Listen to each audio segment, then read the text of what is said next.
Hi, Steph. Janie McCauley from AP. Nice to see you. See you. We're supposed to say our names to help Please with the do. transcript. Introduce yourself to the world. How much momentum did you gain from last season? I mean, I think a year ago you were hoping to play till you were 40, kind of hinting that way. And just how do you feel going into this after another championship and just at the top of your game? The championship glow is real. Obviously, you enjoy the off season and know all the work you've put in over the course of your career, and especially the last 3 years to get back there was meaningful, and you embrace it and appreciate it. Appreciate the vibe you've built with the new look team built on the core, of guys that have been around the block, but very excited about, what it means to come into this season trying to defend, knowing that there will be new challenges for everybody as a team, everybody individually, and embracing it. My 14th year, I feel fresh and prime, ready to go. I feel like I'm, in my head still getting better. So you just try to kind of feed off of that. Understand it's a long journey. We were doing some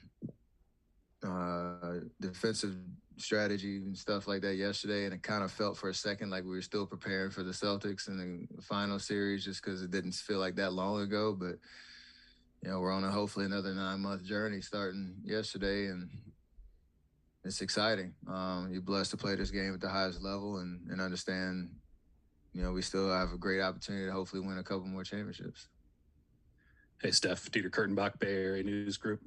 Last year, you guys didn't hide from the fact that outside naysayers were part of the motivation in the process of that 9-month journey. How much is the you guys will never do it, you guys can't repeat sort of conversation feeding into motivation this year, or is there a different motivation? You have to change the chip on the shoulder? Yeah, so probably a little bit of both. You'd be dumb to try to naysay us, and actually think people are going to take you seriously. But we also know like a lot goes into winning a championship, and it's not a guarantee every year, no matter how much of a chip on our shoulder we have. You just kind of embrace the work and the motivation. For me, it's kind of the Janie's question about, where you are in your career and really reestablishing like what is it to be in your prime and, maintaining that level of play for as long as you can. And then also kind of feeding into the fact that everybody on our team is in a different, situation. It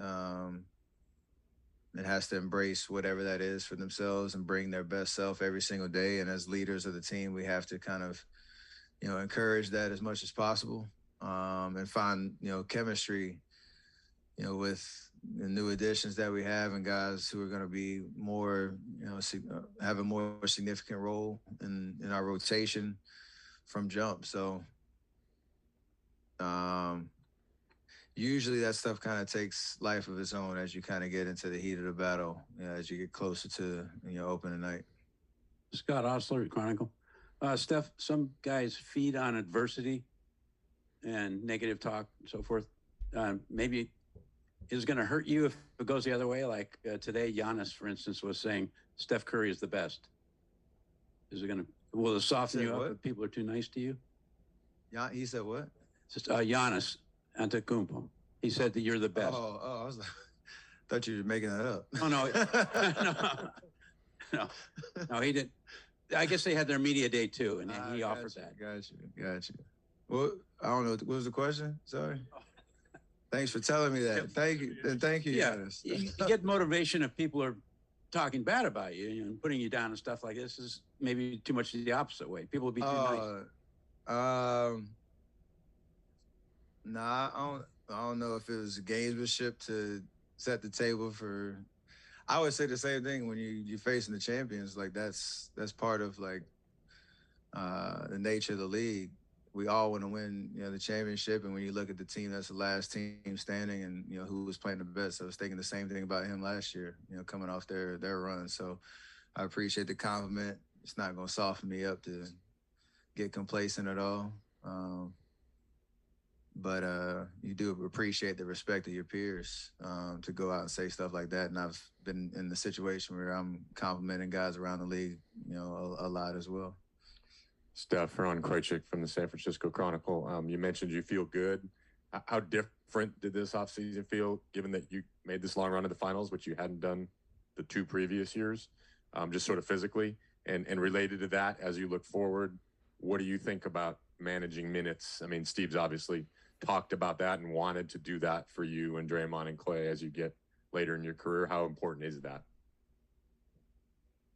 I think me and my off-season team talked about that a lot, around the balance between the championship celebration, the when is the time to turn the page and get ready for, this coming year, the difference in the schedule of from 2020 and that 9-month long off season to 5 months last year to now 3 months, and then comparing that to, we did that 5 years in a row at one point, playing into June and having to have that quick turnaround. So we've experienced a little bit of everything, which helps because it gives me confidence no matter what you need to do, you'll be able to find a way to get it done and have a recharge mentally and physically to get ready for the year. So I'm glad the season's back because I feel prepared, and I only took like 2 weeks off and kind of understood, especially as you get later in your career, you don't have time to really get too far away from it because it's too hard to build back up. So there's a lot of experience and collaboration on what that looks like in the summers. And then the minutes question is really, there's always I think the last couple of years there's been more of a conversation around what that looks like. Like, I know I could play 36 and feel great, every single night. That's me as the competitor. And, obviously my opinion matters, but there's also trust that we're going to put ourselves in the best situation to win, and knowing that there's room to kind of ebb and flow a little bit on either side of that, depending on, how the season's going. So coach is a very smart man and will make smart decisions. Steph, short but busy off season for you. What was the favorite thing you did this off season, non-basketball related? I don't even know. There's a lot of great things. I mean, going back to Davidson was special for sure, knowing how long of, in the making that was, and celebrate not only my accomplishment in the classroom and, as my Davidson basketball player and all that, but also celebrate Coach McKillop and, his 33 years leading the program. And he's a very humble guy. So that celebration was obviously centered around me, but it was more a reflection of what he's built in that program and the results of, the human beings that have gone through and come out of that program and done some amazing things, not just in the NBA, but all around. So that was a special, special time, especially coming off a championship where none of that happens without him, and set me off in my ways the 3 years that I was there. Steph, Andre, right here. Andre, him coming back, obviously he'll provide mentorship to the young guys and hold them accountable. Well, what having him back, what does that do specifically for you? And do you believe him when he says this is his final season? Yeah, he didn't say that last year. He kind of was a little vague coming back. We all assumed it was his last year, but he's planting his flag now, which I think for him is a healthy way to approach this year, knowing he's given everything he's got. And the point of him coming back is, a lot of people talk about him being a mentor first. Like, that's the kind of the narrative a little bit, but he's not coming back if he doesn't think he can play and contribute, whether it's 10 minutes, 20 minutes, big game creeping up, maybe even more, like playing, consistently, maybe the second half of the season. Like, he's not here to be a coach first, player second. So excited about what he can prove on that front. But obviously the mentorship is a big part of, the presence that he brings in the locker room, on the court, front office, management. Like, he's a sound box for everybody and a voice of reason for everybody. So it's built on 19 years of, him being who he is, and it was a great podcast to listen to here, and he's coming back. Steph. 2022 saying that is hilarious. Podcast announcements, phenomenal. Steph, Marc Spears, ESPN's Landscape. Two questions. One, your thoughts on the 6 on your jersey, and also two, What'd you say? The 6, the Bill Russell. Oh, I didn't see that. I don't know if you even noticed. And also LeBron, Chris Paul, Draymond, they all had their words about Robert Sarver. I was wondering if you had any comments about what happened there and your fellow NBA brethren speaking up about it. I'll start with that. Like, I think the outcome was exactly what should have happened.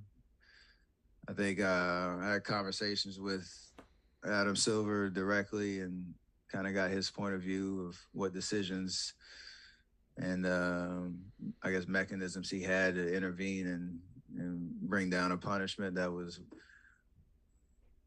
worthy of, you know, the actions that, you know, we're all responding to and representing the league as a whole and protecting the integrity of the league and, you know, the standard that we set in terms of from execs, ownership, all the way down to players. There should be a standard around, you know, what's tolerable and what's not. And so,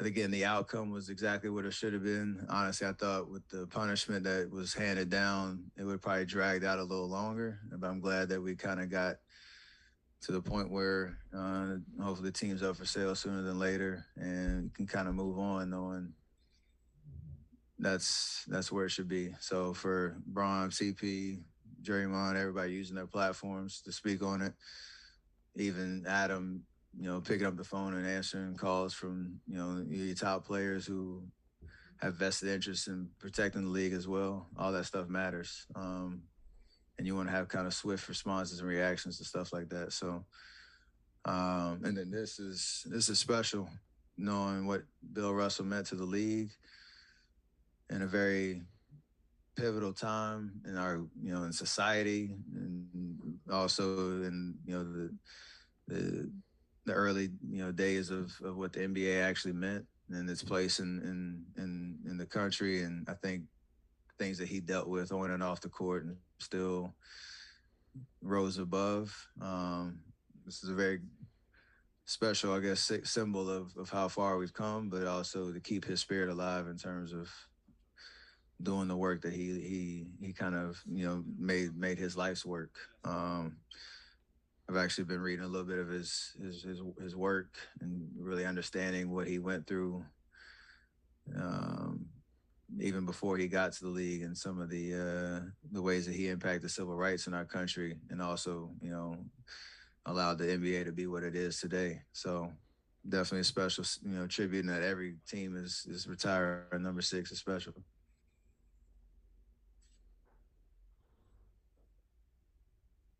Steve said that yesterday at practice, it was basically like vets versus, you know, the youngsters. It was like that today too.